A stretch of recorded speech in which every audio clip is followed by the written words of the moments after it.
নমস্কার, আপনারা দেখছেন মন্ত্রজগৎ চ্যানেল। আজ আমি আপনাদেরকে একটি জুয়া জেতার যন্ত্র দেবো, যে যন্ত্রটা খুবই ভালো কাজ করে। তবে এই যন্ত্রটা ঠিক নিয়মবিধি মেনে যদি আপনি কাজ করতে পারেন, এই যন্ত্রটা খুবই কাজ করে। কিন্তু এটা আমার পরীক্ষিত, আমি আপনাদেরকে বারবার বলছি, এটা আমার পরীক্ষিত। বাজে কমেন্ট কেউ করবেন না। আগের যন্ত্রটা আমি ভিডিওতে যেভাবে বলছি আপনারা সেভাবে কাজ করুন, তারপর আপনারা নিজেরাই দেখবেন যন্ত্রটা কেমন কাজ করে।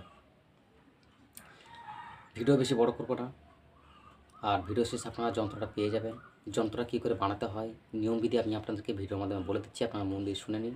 নাহলে ভিডিও কেটে লাস্টে চলে গিয়ে আপনি যন্ত্রটা খুঁজবেন, ওটা ভেবে এঁকে মেঁকে নিয়ে আপনি ভাববে কোনো রকমের করবো, হবে না। কিন্তু এর সব কিছুর সিস্টেম আছে, তবেই কাজ করবে। ঠিক আছে, তাহলে নিয়মটা বলি। গ্রহণ চলাকালীন আপনাকে শ্মশানে যেতে হবে। শ্মশানে বসেই পুরো কার্যক্রিয়াটা আপনাকে সম্পন্ন করতে হবে, অন্যথায় কিন্তু কাজ হবে না। কোনো বাড়িতে মাড়িতে করলে ফাঁকা জায়গা মাগায় কাজ হবে না। আপনাকে শ্মশানে যেতে হবে। শ্মশানে গিয়ে আপনি পূর্ব মুখে বসে কোনো কালী মন্দির বা শিব মন্দির, যা যে কোনো দেবদেবতার সামনে পূর্ব দিকে মুখ করে বসে আসন পেতে বসবেন। গা বেঁধে নেবেন। গা বাঁধার মন্ত্র যদি না জানেন, ভিডিওর মধ্যে অনেক ইউটিউবে পেয়ে যাবেন আপনি গা বাঁধা মন্ত্র। আমার চ্যানেলেও দেবো, যেহেতু দিইনি।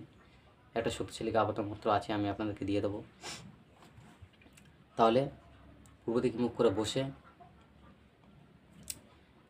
তার আগে আপনি কী কী জোগাড় করবেন আপনি মন দিয়ে শুনে নিন। পেঁচার পালক আর কাকের পালক জোগাড় করে রাখতে হবে অমাবস্যার আগে। পেঁচার পালক কাকের পালক পুড়িয়ে ছাই করবেন। আর শ্মশানে সবে দাহ করা হয়েছে এরকম মানে মরা, যে দাহ করা হয়ে চলে গেছে, ছাইটা ঠান্ডা হয়ে যাবে। যেদিকে পা থাকে সেই পায়ের নিচের থেকে, মানে যেদিকে পা রাখে মাথা রাখে, মাথা থাকে যেদিকে, সেদিকে হবে না। যেদিকে পা থাকে সেই পায়ের দিক থেকে একটু মানে ছাই তুলে নেবেন। আর ওই কাকের ছাই আর ওই কাকের পালকের ছাই আর পেঁচার পালকের ছাই, এই সবগুলো একসাথে জল দিয়ে গুলে পালক দিয়ে, কাকের একটা পালক নেবেন কালো কালার, যে কাকের যে পালক তো কালোই হয়, কালো পালক দিয়ে আপনি ভোজ্যপত্রে এটা সুন্দর করে যেভাবে আঁকা আছে সেইভাবেই আঁকবেন, অন্যথায় কিন্তু কাজ হবে না। আপনার ভালো করে বলছি, ভালোভাবে এঁকে নেবেন। মন দিয়ে আগে শুনে নিন। ভালোভাবে আঁকবেন, যেমন যখন আছে সেই রকমই থাকবে। আঁকা হয়ে গেলে ওটাকে আপনি সুন্দর করে ভাঁজ করে একটা বড় কবজ নিয়ে যাবেন।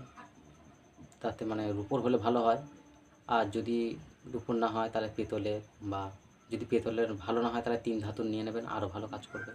রূপোর সঙ্গে 3 ধাতু দিলে কাজটা ভালো হয়। মানে রূপো, মনে করুন রূপো আছে, ওতে একটু সোনা আছে হালকা, একটু পিতল আছে বা তামা আছে, যাই হোক 3 ধাতু হলে হবে। ওর মধ্যে ভালো করে ভরে জিনিসটা লাল সুতো দিয়ে বেঁধে, ঠিক আছে, আপনার হাতে তো তখন বাঁধবেন। বাঁধা হয়ে গেলে একটা জিনিস মন দিয়ে শুনে রাখুন, বাঁধা হয়ে গেলে আপনি সঙ্গে সঙ্গে কিছুক্ষণ বেঁধে, মানে আপনি রাখতে পারেন, কিন্তু বাড়িতে আসার আগে আপনাকে ওই জিনিস খুলে দিতে হবে। মনে করুন আপনার পাশে কোনো গোয়াল ঘর আছে, আপনি গোয়াল ঘরে রাখতে পারেন। এই জিনিসটা গোয়াল ঘরে রাখলে সবথেকে ভালো হয়। আর যাদের গোয়াল ঘর নেই তারা কী করবেন, আশেপাশে কোনো বাড়ির পেছন দিকে রাখবেন না, বাড়ির সামনের দিকে কোনো গাছ থাকলে গাছের গায়ে বেঁধে রেখে দেবেন। কারণ এই মাধ্যমে ঘরে নিয়ে ঢুকবেন না।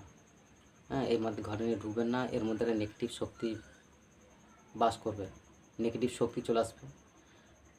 মানে কী বলবো, এটা যখনই আপনি জুয়া টুয়া খেলতে যাবেন, এটা তখনই ওই জায়গা থেকে পড়ে চলে যাবেন, দেখবেন আপনার কাজটা কেমন হচ্ছে। দেখবেন আপনার কাজ কেমন হচ্ছে, আপনার তুরান কাজ হবে। যেভাবে বলে দেন আপনি সেভাবে কাজ করবেন।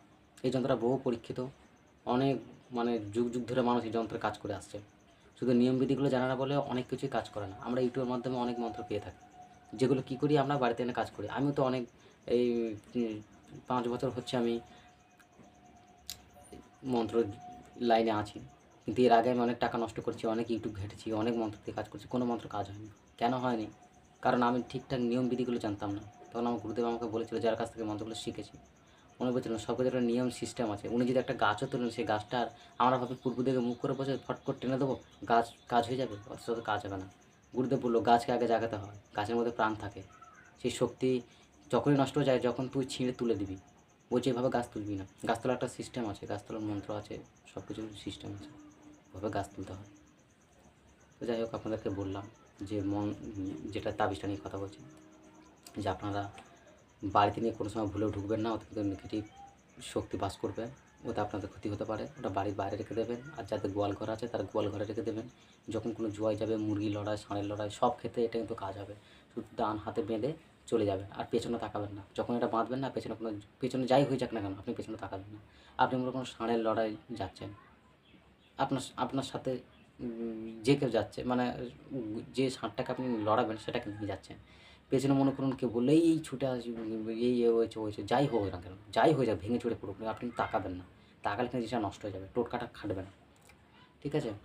তাই বলে দিলাম, এই ছিল ভিডিওর শেষে আপনারা যন্ত্রটা পেয়ে যাবেন। তো এরকম ভিডিও যদি ভালো লাগে তাহলে লাইক, কমেন্ট, শেয়ার করে দেবেন। দেখা হচ্ছে পরবর্তী ভিডিওতে। ভালো থাকবেন। নমস্কার।